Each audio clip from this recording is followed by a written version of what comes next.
Learn how to create, sustain, and scale up your print-on-demand business with the latest tips, guides, and strategies to help you start selling and making money today.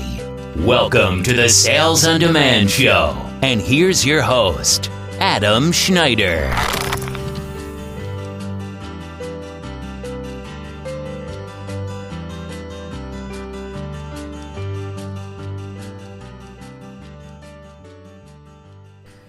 Hey everybody, welcome back to the Sales on Demand Show. This is episode 66, and there is no current events in this episode. This is an episode that is evergreen and maybe a little bit more timely considering things on Amazon have changed a little bit. So we're going to be talking about Amazon and about creating evergreen products, because Mother's Day and Father's Day, they're kind of over, but evergreen is always green. So I've been trying to turn off social media. I've been working out quite a bit, and I'm just really trying to stop obsessing over things I can't change, because I can't change that. But what I can do is I can keep working on things that actually matter, because those things are going to create a better future for me. And I have no control over the lockdowns, the looting, the rioting, people burning down an entire Amazon warehouse. Yeah, that happened. I don't know if it was arson. I suspect it was arson. Somebody burned down an Amazon warehouse. The whole thing. So hopefully none of my products were there. If they were, I'm sure Amazon will reimburse me. But that is crazy. Basically, I'm just trying to dig myself out of this mental spiral of just wondering what the heck has been happening for the last 3 months.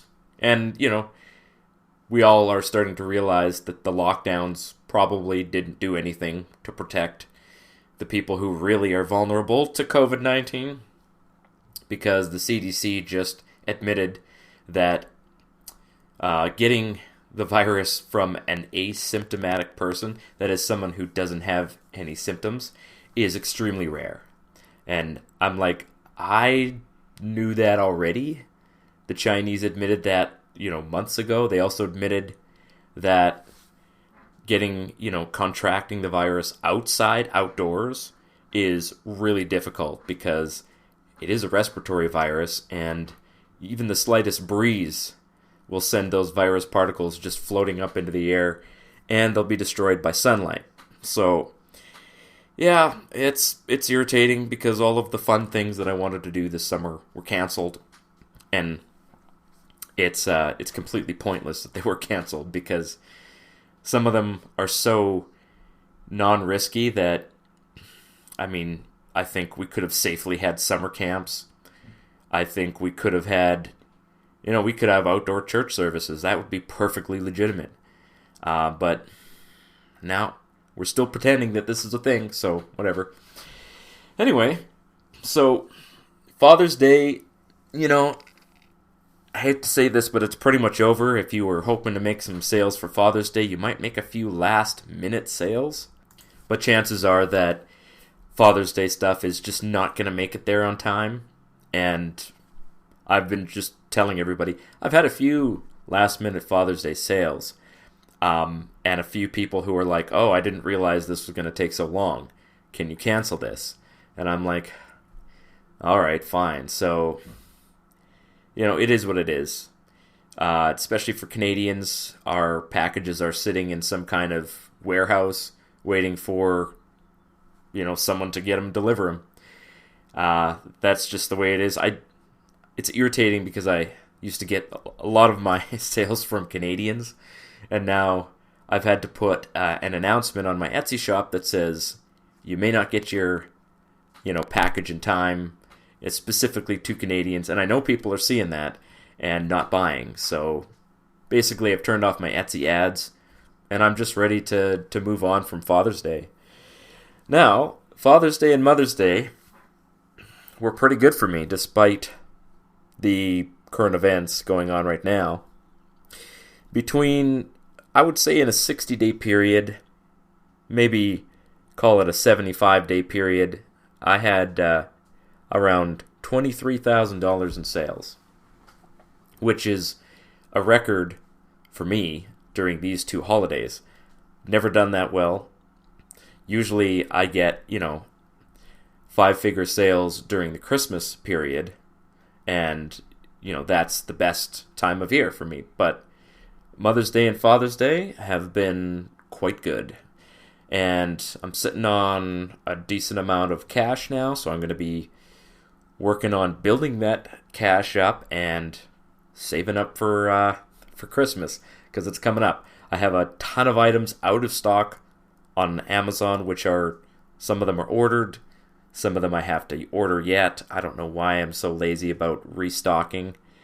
It's just that I know that it's not going to get there in time anyway, so I just haven't been really rushing out there to restock items.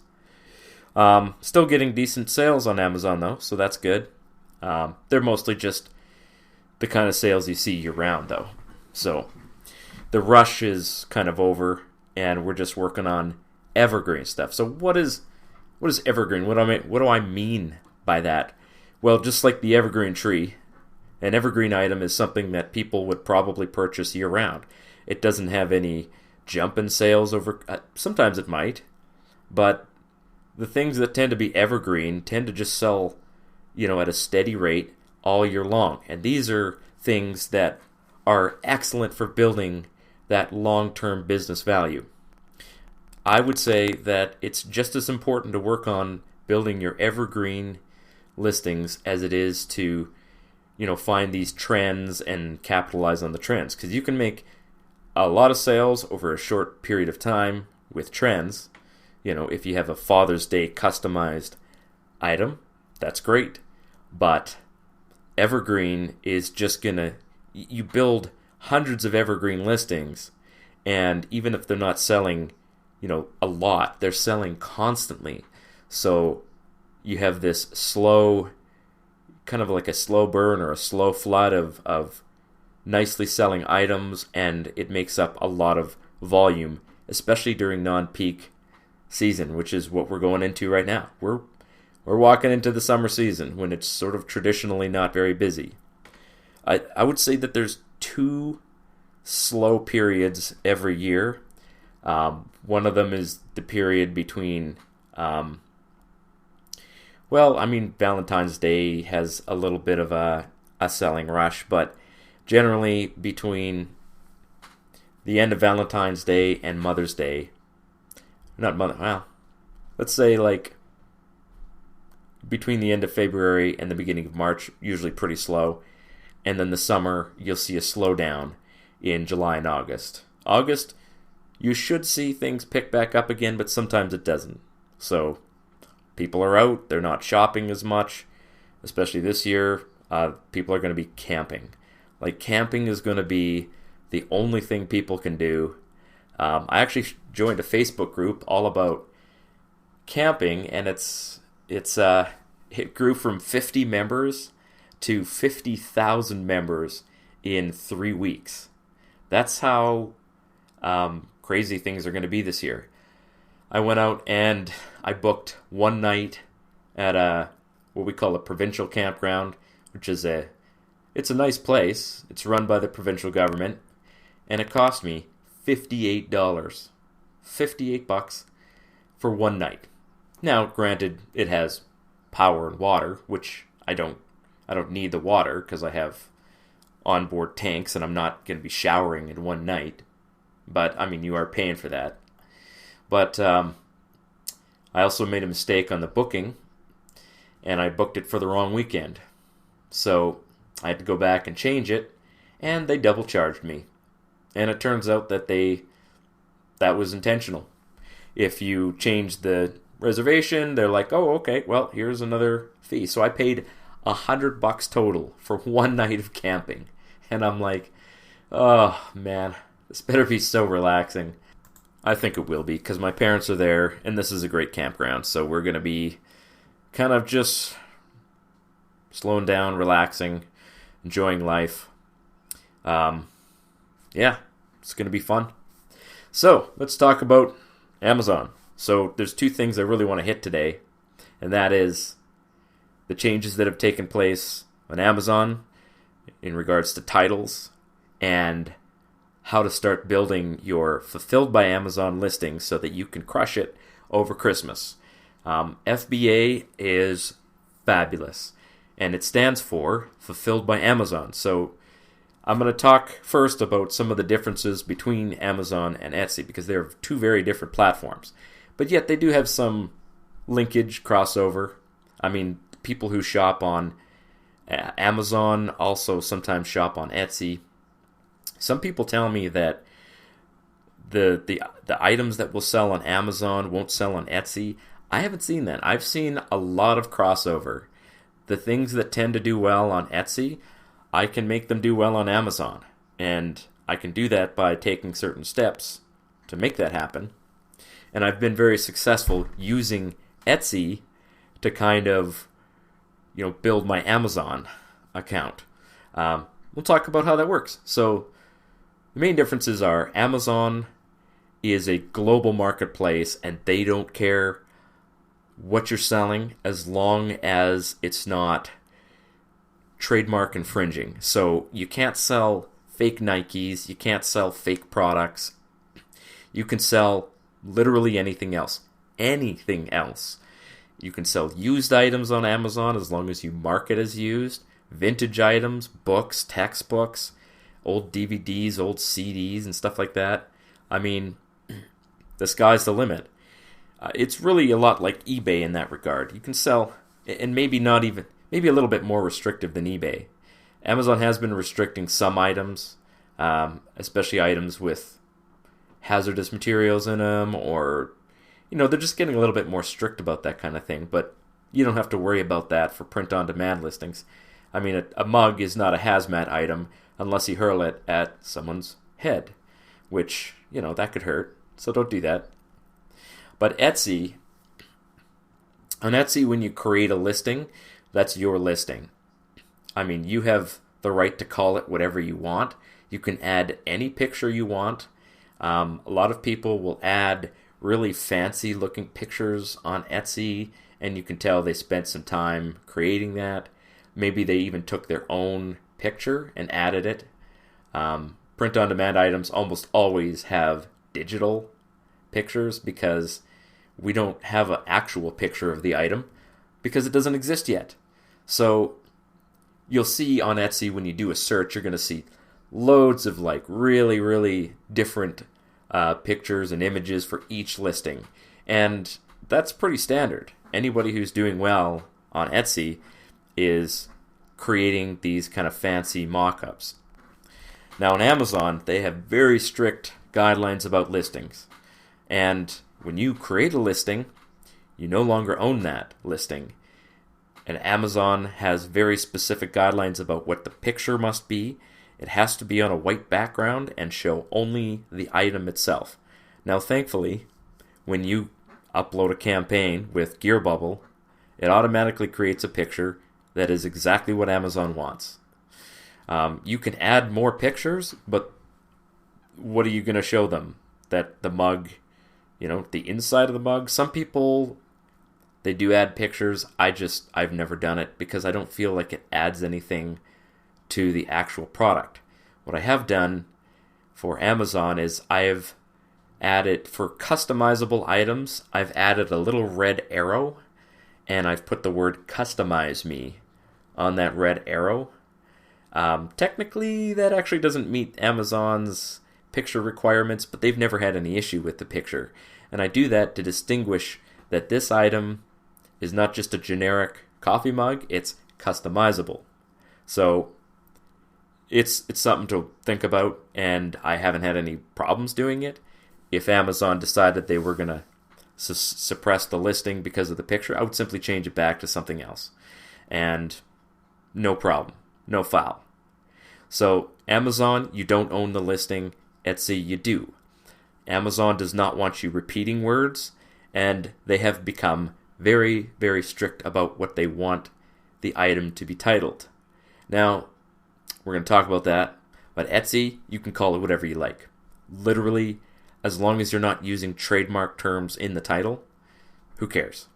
And, if you're using the word Disney, if you're using any of the movies, someone's name, you're probably going to have some problems. So don't do that. I know everybody's like, oh man, the little, what is it, Baby Yoda? I mean, Baby Yoda is like cocaine. People love that little guy. And a lot of people are creating little Baby Yoda designs. That's trademarked. You can't do that unless you literally have written permission from Disney. So don't do that. It's stupid. I know you'll sell tons. You create a Baby Yoda design, people will buy it. But you don't have the right to do that. It's not your image, it's not your idea, and it's trademarked to Disney. So just don't. Same with like sports team stuff. People really love that. But you don't own that. So just leave that alone. And you'll be fine. Now, let's talk about Amazon's title changes. I know that some of you are probably listening to this episode specifically for that. Okay, so I will tell you the very brief story of what I found and what I did and what worked. So first, I think it was almost two and a half weeks ago now, I noticed some of my listings, and they were all listings that I had made sales already, and new listings. They were suppressed. So that means they're not... Suppression on Amazon it's weird. It's not closed, but it's just nobody can find it. So I could still click on it, and it still appeared, and if I sent somebody a link, they'd still be able to buy it, but it didn't appear in search. So when people are searching, if they search coffee mug for dad, my item would not appear there.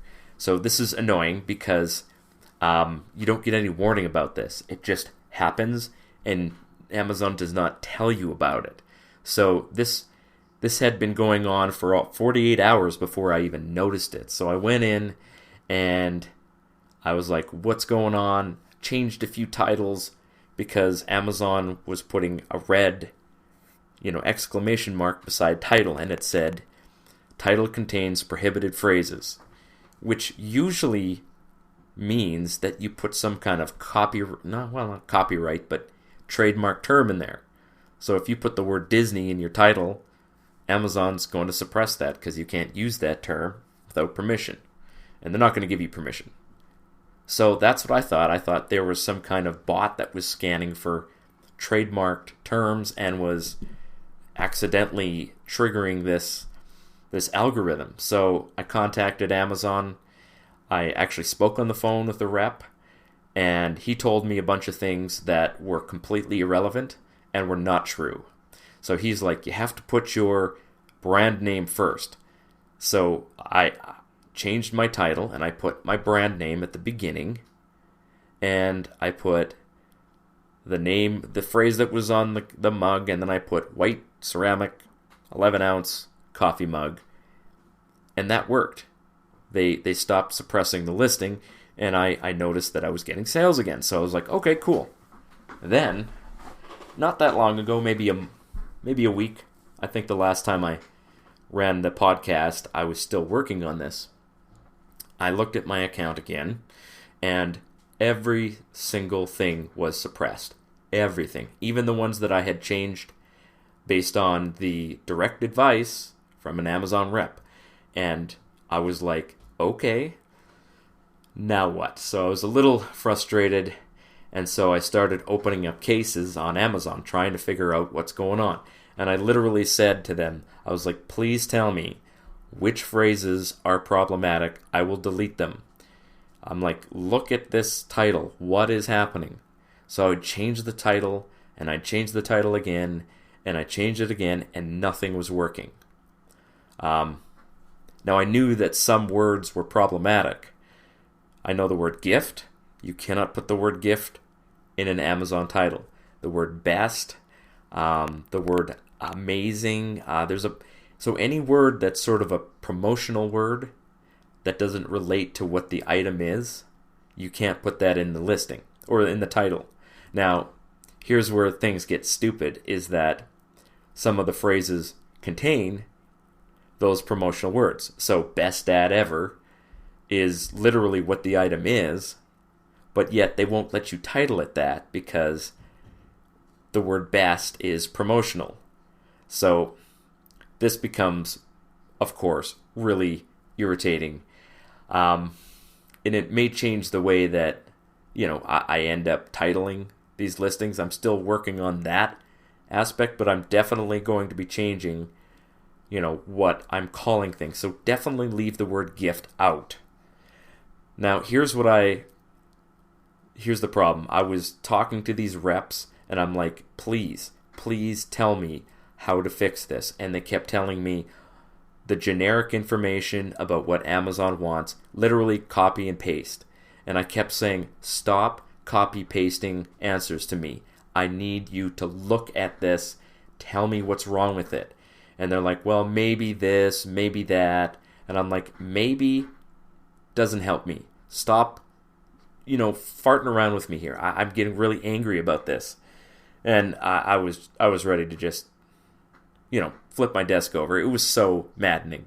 I was on the phone for, I don't know, maybe 30 minutes. And then the rep was like, well, we're not doing phone service for this now. And literally hung up on me. And I'm like, okay, all right, fine. So it turns out that someone else in the group had figured out the problem. So the low-hanging system group. If you aren't part of the low-hanging system, by the way, you really should be. Because there's thousands of people on this group, and somebody in the group has experienced whatever difficulty you're going through, and they know the answer. Or they'll find it. Because this isn't a, super complicated system. We're all kind of doing the same thing. We run into technical problems every now and then, but we solve them, and we solve them together. We pool our knowledge together, and we make it work. So anyway, somebody else, they said, have you changed the parent listing? So on Amazon, when you create a listing and it has several variations, like 11 ounce, 15 ounce. The same goes for t-shirts because every size is a variant, right? So you got small, medium, large, extra large. So you're going to have like 7 variants on a t-shirt listing. So all of those variants are called child listings, and there is one listing that rules them all. It's the one ring of listings, but it itself is not really a listing. Okay, I know this is confusing, but just think of it this way. Okay, the parent listing is the cover of the book, and the variants are the pages of the book. So technically, the cover of a book is not really the book because there's no real information except for the title of the book, and you're not buying the book for the cover, but it needs a cover to kind of hold everything together. So the parent listing in Amazon is the listing that holds everything together, and it has its own title. So you need to edit that title as well, and it's easy to do that in the inventory screen. So you have to edit all, for me, it was 3 or 4 different titles I had to edit. So I did that, and instantly it worked. All of my listings became unsuppressed. They all worked. Back to the races. And some of them, really strange, as soon as they were unsuppressed, they started getting sales like within 20 minutes. So I was like, oh, that's cool. All right, cool. So there you go. Problem solved. I did experience a lot of frustration about that. Now, you might be thinking, I have, hundreds of listings on Amazon. Now, I have like almost 7,000 listings on Amazon, and almost every single one of them has the word gift in it because it is a gift. That's what it is. So it made sense to me to use the word gift. We all do it. We all did it. Now, the thing is that Amazon has not suppressed the listings that don't have a sale. So it's up to you whether you want to go through. If you've got a bunch of listings that's already on Amazon, you can actually change the titles of all of them by doing what's called flat file upload. So it is stupidly technical. I can't even begin to tell you. It's not super technical, I guess. You just have to download a template and copy and paste everything, but it's not something that beginners would do. So it is doable. It's up to you if you want to do it. I'm probably not going to do it right now because I just don't see any value in doing it. I will edit listings as they become suppressed. So if I see an item get suppressed in the search, I'll edit the title of that, and then I'll fix the ones that actually get broken. The rest of it, whatever. I'm not going to bother with it. Going forward, though, obviously I'm going to be very careful about the titles that I pick for Amazon listings. I'm going to avoid using any promotional words, so gift, best, funny. Funny, I think, is okay. It's just that it's not a very strong keyword, so I wouldn't bother using it. Everybody wants to call their mug funny, and it's not really going to bring your item up in search in any significant way. So I just don't see any point. You can use it, try it out. If it gets suppressed, then delete it. But what I don't think is a problem is your description, your bullet points. Okay, it's just the title. So get rid of those promotional words out of your titles. Don't worry about your bullet points. And you can put those promotional words in the back end as keywords. So on your Amazon inventory screen, if you want to add those promotional words, you click on Edit, and you go to Other Keywords. I forget, I don't have it in front of me, but there is a place to put search terms, and that's where you'd put those terms. So you can put, and you know what, I just add, 9 or 10 search terms because I want those terms to be part of what, there are things that people search for, like anniversary, birthday, holiday, Christmas.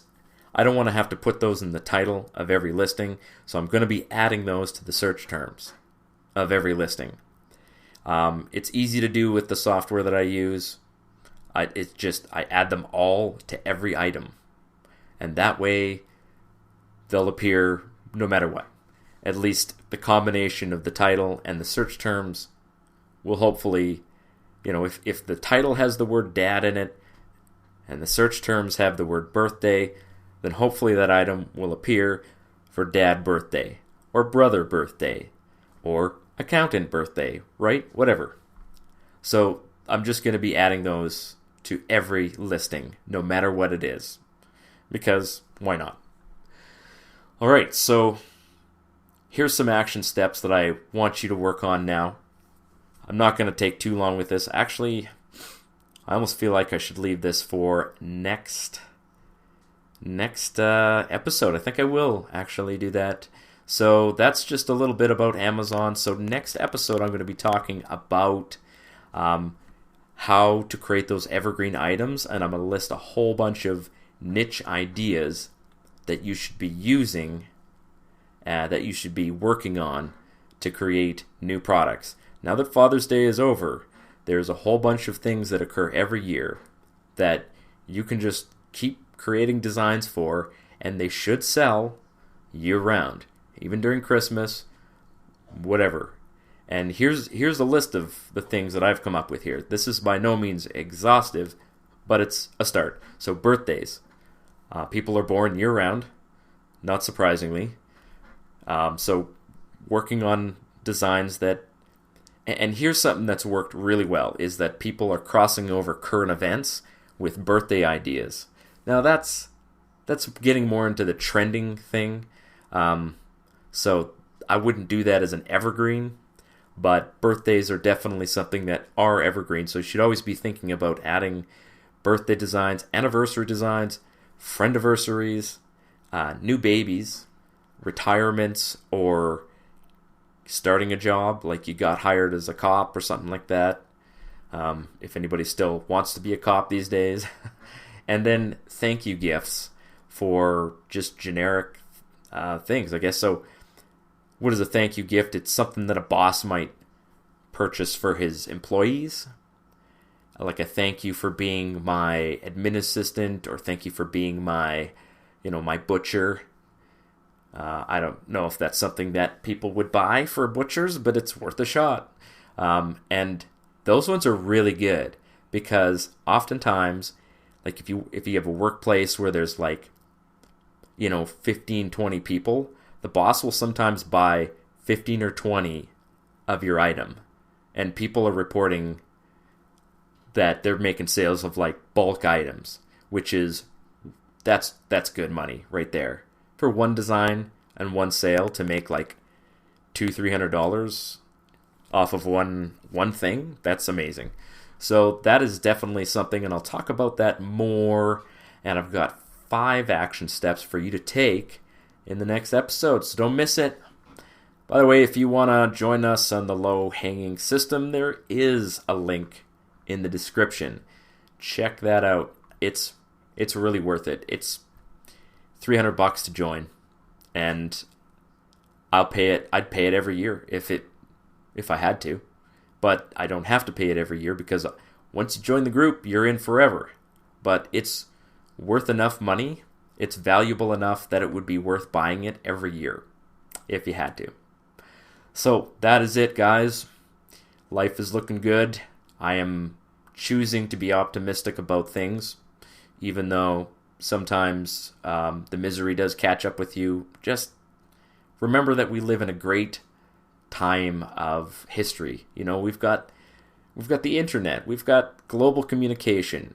Poverty is so rare these days that it actually stands out. Whereas being poor used to be kind of the default, and it was only a small percentage of the population that actually had very much wealth, and the rest of everybody was basically eating bugs and, milking cows just to survive. So just be grateful we're not doing that anymore, and that we have cities, we have, electricity and internet and beds and houses. So I'm just choosing to be grateful about that, and hopefully you are too. All right, we'll see you next week. Cheers.